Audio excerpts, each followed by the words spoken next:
हरि ओम। आप लोगों का मेरे YouTube चैनल पर स्वागत है। आज हम आप लोगों के साथ गोपाष्टमी के विषय में विशेष चर्चा कर रहे हैं। तो आप लोगों को गोपाष्टमी की हार्दिक शुभकामनाएं।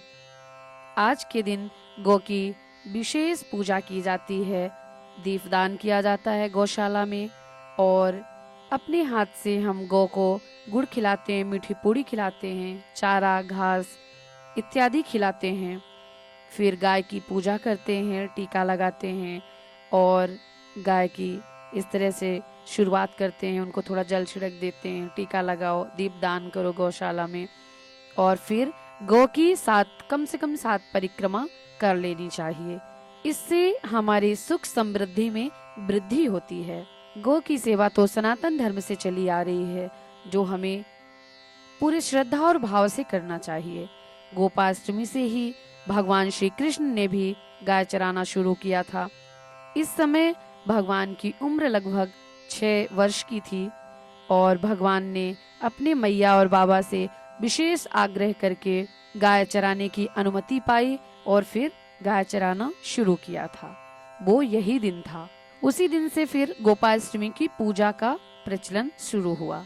आगे आगे गाय माता चल रही हैं, पीछे पीछे भगवान श्री कृष्ण कन्हैया बांसुरी बजाते हुए नंगे पांव चलते हैं। इस तरह से भगवान श्री कृष्ण गाय चराते हैं।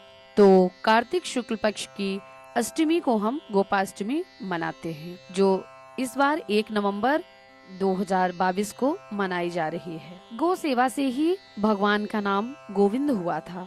गौ सेवा भगवान ने स्वयं किया है, तो हमें अवश्य करना चाहिए। गाय केवल पूजनीय नहीं, बल्कि हमारी आन बान शान और हमारी गौ माता है, हमारी माँ भी है।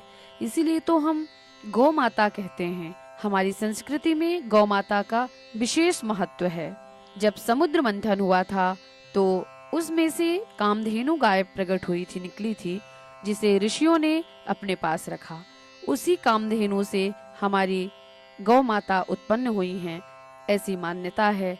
और ऐसी भी मान्यता है कि गाय जो है धरती से नहीं, स्वर्ग से आई हुई प्राणी है। तो गाय विशेष स्थान रखती है। गौ संरक्षण हमारा परम कर्तव्य है, हमारा धर्म है। गाय के गोबर में माँ लक्ष्मी का निवास होता है। तो पंचगव्य का हम प्रयोग करते हैं। देसी गाय का मूत्र, गाय का गोबर, गाय का दूध, गाय का घृत और गाय की दही।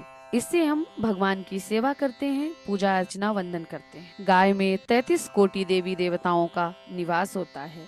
एक गाय की पूजा मात्र से हमें सारे भगवान की पूजा का पुण्य फल सहजता से ही प्राप्त हो जाता है।